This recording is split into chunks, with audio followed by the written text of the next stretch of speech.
स्वागत है आप सबका आज इस नए वीडियो क्लास में। मैं दुबे सर आप सबका एक बार स्वागत करता हूं फिर से।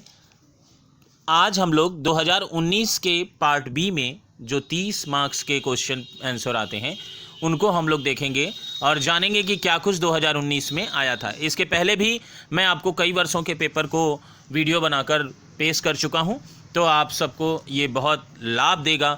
आप लोग बहुत अच्छी तरह से बने रहें इस वीडियो क्लास में। चलिए शुरू करते हैं। 2019 में क्या कुछ पूछा गया था आपसे पार्ट बी में।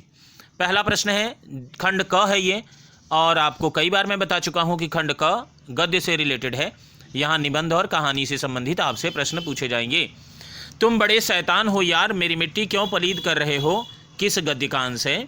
नशा, कुटज, भाई बहन या मलबे का मालिक? तो आपको उत्तर देना होगा नशा। दूसरा प्रश्न है, भाई बहन किस प्रकार की रचना है? सांप्रदायिक, ऐतिहासिक, राष्ट्र प्रेम या संस्कृति प्रेम? तो आपको उत्तर देना होगा राष्ट्र प्रेम। तीसरा प्रश्न है, दरिया दिल आदमी थे पाया सो लुटाया कौन? कालिदास, रहीम, मुक्तिबोध, यशराज? तो आप ये प्रश्न पाएंगे कुटज पाठ से संबंधित है और यहाँ पर रहीम दास जी की चर्चा की जा रही है, तो आप दूसरा उत्तर देंगे रहीम। चौथा, अमृतसर की सबसे भयानक आग कौन सी थी? मिस्री बाजार की, बाजार बांसा की, रिश्वतपुरा की या नमक मंडी की? तो उत्तर होगा बाजार बांसा की। पांचवा प्रश्न है, कुटज किस कोटि का निबंध है? विश्लेषणात्मक, विवरणात्मक, ललित निबंध या संस्मरणात्मक? तो आपका उत्तर होगा ललित निबंध। छठवां प्रश्न है, मैं भी अपनी बात कहाँ समझा रहा हूँ, मैं से संकेतित पात्र कौन है? मैं सबसे पहले आपको बता दूं कि यहाँ यह प्रश्न कलाकार की व्यक्तिगत ईमानदारी पाठ से संबंधित है। तो पहला उत्तर है लेखक, आलोचक, साहब या ईश्वरी? तो उत्तर होगा लेखक, गजानन माधव, मुक्तिबोध। हम दूसरे खंड में प्रवेश कर गए। यहाँ आपको कविताओं से प्रश्न पूछे जाएंगे और यहाँ भी कुल 6 प्रश्न पूछे जाएंगे और सभी का उत्तर देकर आपको मिलेंगे 6 अंक। संध्या सुंदरी की सखी कौन है? हवा, नूपुर, सरिता, नीरवता? तो उत्तर होगा नीरवता।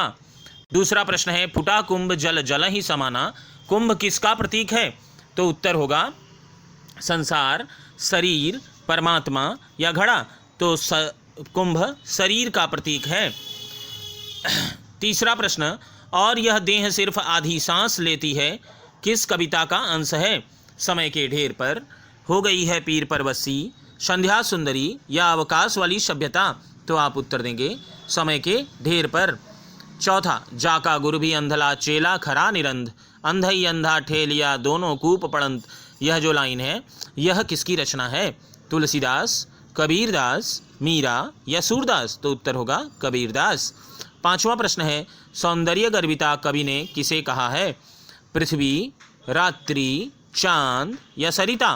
तो यहाँ पर सरिता उत्तर होगा। कवि ने सरिताओं को सौंदर्य गर्विता कहा है। छठवां, जिनकी रोशनी भविष्य तक जाती है, जिनकी से क्या संकेतित है? सितारों की, भारत की, यंत्रों की या भौतिक सुखों की? तो उत्तर होगा सितारों की।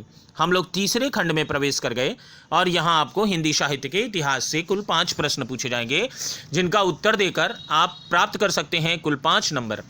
पहला प्रश्न है, महादेवी वर्मा किस धारा की कवित्री हैं? प्रगतिवाद, छायावाद, प्रयोगवाद, इनमें से कोई नहीं? तो छायावाद उत्तर होगा। अगला प्रश्न है, रश्मि रथी के रचनाकार कौन है? अज्ञेय जी, नागार्जुन जी, मुक्तिबोध जी या दिनकर जी? तो उत्तर होगा रामधारी सिंह दिनकर जी। तीसरा प्रश्न है, भारत भारती किसकी रचना है? जयशंकर प्रसाद, अयोध्या सिंह उपाध्याय हरिऔंध, मैथिली शरण गुप्त या सूर्यकांत त्रिपाठी निराला? तो आपके उत्तर होंगे, आपका उत्तर होगा मैथिली शरण गुप्त। चौथा प्रश्न हम लोग पहुंचते हैं, फोर्ट विलियम कॉलेज की स्थापना कब हुई थी? 1750, 1800, 1857 या 1850? तो उत्तर होगा 1800। पांचवा, निम्नलिखित में से कौन प्रयोगवादी कवि नहीं है? अज्ञेय जी, मुक्तिबोध, नागार्जुन या प्रसाद? तो जयशंकर प्रसाद जी का नाम हम लोग लेंगे और उत्तर प्रसाद जी लिखेंगे। और अगले प्रश्न में बढ़ते हैं, जो खंड घ से संबंधित है और खंड घ में कुल आपको पारिभाषिक शब्दावली पूछी जाती है 5। तो हम लोग शुरू करते हैं, क्या कुछ 2019 में पूछा गया था। पहला था रजिस्ट्रेशन, संलग्न, पंजीकरण, अनुकरण, परावर्तक? तो आपका उत्तर होगा पंजीकरण। रूल्स, नियमावली, कानून, निर्देश, आदेश, तो नियमावली। तीसरा प्रश्न है सुपरवाइजर, अधीक्षक, निरीक्षक, पर्यवेक्षक, निर्देशक, तो आपका उत्तर होगा पर्यवेक्षक तीसरा। पासपोर्ट, पारपत्र, शपथपत्र, राजपत्र, मानपत्र, तो उत्तर होगा पारपत्र। वेरिफिकेशन, नियम, आदेश, परिपत्र, सत्यापन, तो आपका उत्तर होगा वेरिफिकेशन के लिए आप पढ़े होंगे। आपको मैं बता दूं कि आप सबसे पहले पीछे चले जाएं, अपने बुक के पीछे चले जाएं और वहाँ पर आपको ये 50 मीनिंग मिलेंगे जहाँ से आपको ये सब कुछ पूछा जाता है। तो वेरिफिकेशन का होगा सत्यापन। अब हम लोग पार्ट बी के दूसरे प्रश्न में प्रवेश करते हैं, जहां 2 खंड पूछे जाएंगे और प्रथम खंड में गद्य से और दूसरे खंड में पद्य से संबंधित प्रश्न रहेंगे और यहां कुल 6 प्रश्न पूछे जाएंगे, जिसमें से आपको 4 करने होंगे। पहला प्रश्न है, निसंदेह मुझे पराजित होना पड़ा, यहाँ मुझे शब्द किसको संकेतित है? तो यहाँ मुझे शब्द से कलाकार की व्यक्तिगत ईमानदारी पाठ के लेखक गजानन माधव मुक्तिबोध संकेतित हैं। दूसरा, मोहन राकेश के किसी एक बहुचर्चित नाटक का नाम बताइए। देखिए, आपको एक पूछा गया है, आप एक का ही जवाब देंगे। मैंने यहाँ 3 लिख दिए हैं। मोहन राकेश जी के बहुचर्चित नाटक के नाम हैं आषाढ़ का एक दिन, लहरों के राजहंस, आधे अधूरे, इनमें से किसी एक का उत्तर आप देंगे। तीसरा, रामचंद्र शुक्ल ने किसे बंग महिला के नाम से संबोधित किया? रामचंद्र शुक्ल जी ने राजेंद्र बाला घोष को बंग महिला के नाम से संबोधित किया। चौथा प्रश्न है, सिर्फ जी ही नहीं रहे, हंस भी रहे हैं, यह पंक्ति किसको संबोधित है? प्रस्तुत पंक्ति कुटच के ठिगने से वृक्ष को संबोधित करके कही गई है। दफ्तर में घुस तो पावत नाही, उस पर इत्ता मिजाज, कौन किसको कहता है? यह लाइन नशा कहानी से संबंधित है। ईश्वरी और वीर के साथ तीसरे दर्जे में सफ़र कर रहे एक ग्रामीण ने यह बात कही थी यात्रियों से।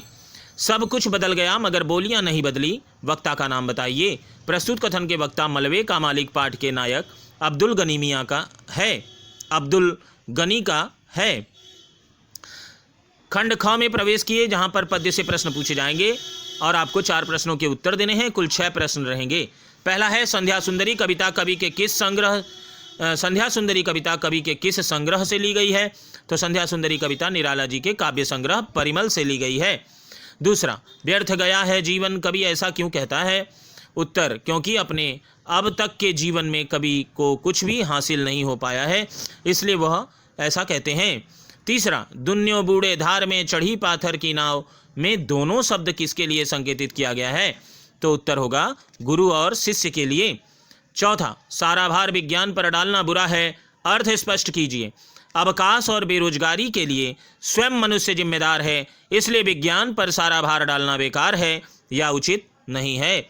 5वां प्रश्न है, सिर्फ हंगामा खड़ा करना मेरा मकसद नहीं, मेरी कोशिश है कि यह सूरत बदलनी चाहिए। ये लाइन आप है, यहाँ मकसद से संकेतित अर्थ क्या है?